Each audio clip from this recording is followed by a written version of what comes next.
Hey, this is AunTeaFee about them facts. How you doing? How you doing?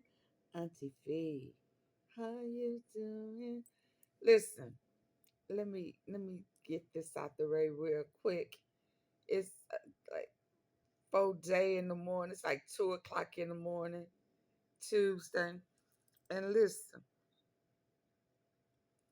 we got Wednesday's going to be the sentencing for Cornelius Smith. Yeah. So, real quick, talk to you about where was Haggerman last week for Hernandez Govan's uh, get out of jail, get out of prison. Where was he at and why he did not work the trial to prosecute for the state. So then it dawned on TV with him coming out like he, you know, a celebrity and all. Like everybody want to talk to him here. I don't want to hear that bull crap. Every time somebody, sends something to me, he lying his ass off. And it just irked me today to hear the juror, one of the foremen, say it hurt them and they did not want to find him not guilty. They didn't have a choice. I just have never heard a juror say they didn't have a choice. They didn't have a choice. Although they didn't, had no evidence that he was, let's say, the one who ordered the hit, which he didn't, but he participated in the grand scheme of things in the unaliving of young Dolph. But conspiracy,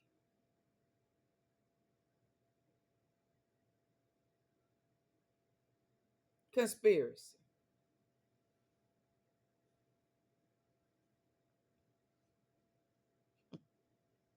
You couldn't find no conspiracy. So I'm like, And it was just the way he kept saying he wanted Dolph's family to know that they didn't have a choice. And there were people there crying because they did not want to deliver that verdict. What? They didn't have a choice. Hold that. Maybe you need to hear it. Two words read aloud by the judge last week. Not guilty. Meant Hernandez Govan was walking out a free man after beating charges of conspiracy and first-degree murder in the shooting death of rapper Young Dolph. For the first time, the foreman of the 12-member jury says it is because of two words that decision to acquit was made. Purely circumstantial. Reasonable doubt, he went on to say, created when the defense began poking holes in the prosecution's case. Something the foreman noticed, he told us, was District Attorney Steve MULROY as he popped in during the trial. He knew right then and there, if that's the state's case, this isn't going well. Told us was District Attorney Steve MULROY as he popped in during the trial. Reasonable doubt, he went on to say, created when the defense began poking holes in the prosecution's case. Something the foreman noticed, he told us, was District Attorney Steve MULROY as he popped in during the trial. He knew right then and there, if that's the state's case, this isn't going well. And then he quickly exited after Mr. Aurora was shredding Mr. Smith on the stand. It is that witness, Cornelius Smith, along with his girlfriend, Angela Arnold, who the foreman says were hardest to believe. After Smith and Arnold testified, the state's best-case scenario was a hung jury. There wasn't just a feeling of untruthfulness, the juror told us, but a lack of proof. It's not what you know, it's what you can prove in court. Why did you not get the video evidence? evidence. Walking us through Why those did you not final get the moments video evidence? inside the small deliberation room where the big decision was reached. We all were kind of on the same page except for one person. That person felt conflicted about the definition of conspiracy. Eventually, all of the jurors And they came should to the have same found conclusion. There were tears afterward. Tears afterwards. And the judge even said, like, this is a big thing. Meaning Lady Justice would not be leaning in favor of young Dolph's family. I'm sorry for what we had to do, but that wasn't our choice. In the end, it was a wasn't clear our choice, he choice. told us, as Hernandez goes. The definition of conspiracy. Eventually, all of the jurors came to the same conclusion. There were tears afterward, and the judge even said, like, this is a big thing. Meaning Lady Justice would not be leaning in favor of young Dolph's family. I'm sorry for what we had to do, but that wasn't our choice. In the end, it was. He said it wasn't his choice. Well, whose was it? So then I go back to say, where was Haggerman? Who was very, very confident at the very beginning. Just very, very, very, very confident.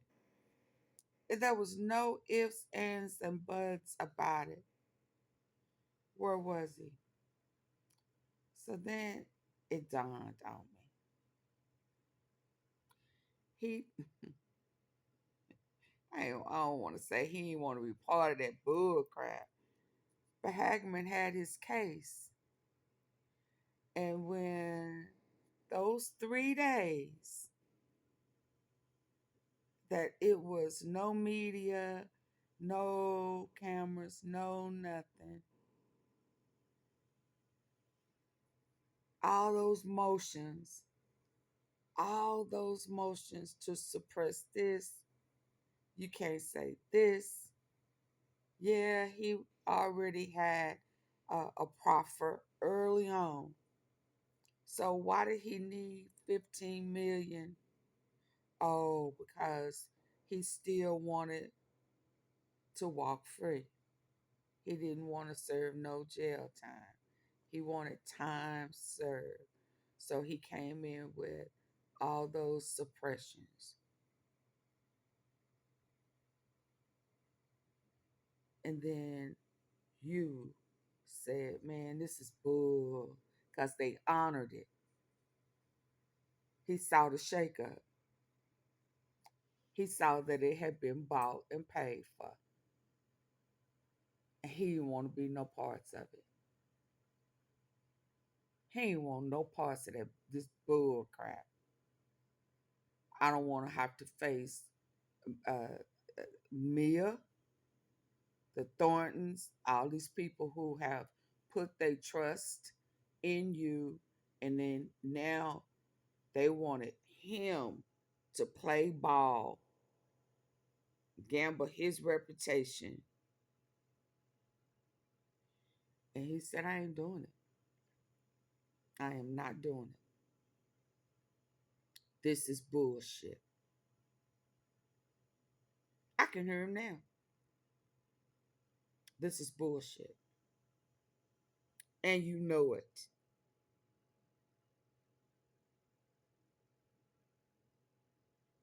Yeah, no, there's no case. Everything has been suppressed. We can't say this and we can't say that. We can't even mention that he's a part of Trula Mafia. We can't even mention that he was in the same house with Big Jook. You can't mention nothing.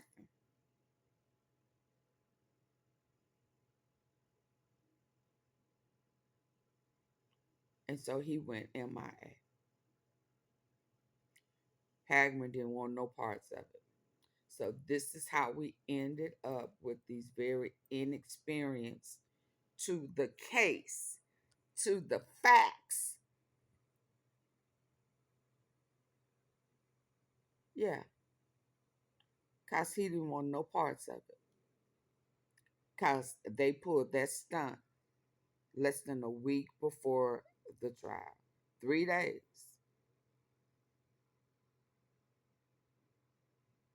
3 days. And then came up with another one Thursday. He came in with another uh, motion Thursday. Haggerman said, man, I fucked.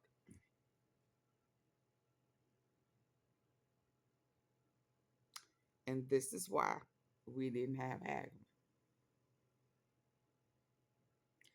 Because the judge honored those motions. Now, it can be because of whatever proffer he have or whatever deal he has with his job of being an informant. We don't know, but he didn't want no parts of it, so he bounced. He didn't want to play ball. Make sense?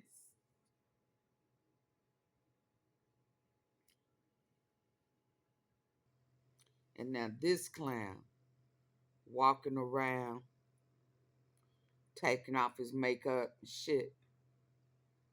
Yeah, now you can see his tat. He done took all the wrinkles and shit off his forehead. Bags ain't as saggy as they was. How did that happen? Maybe it's Maybelline. Yeah. Now he walking around like he the shit.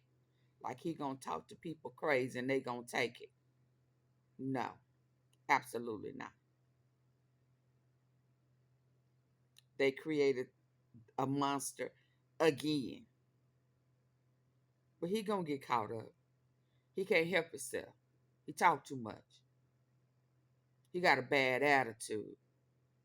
Yeah, he don't have no self-control. He's a career criminal in action and in mind. He don't know no better. He gonna self-destruct. What they say, what them old folks say, he his own worst enemy. And he gonna fuck himself. Watch.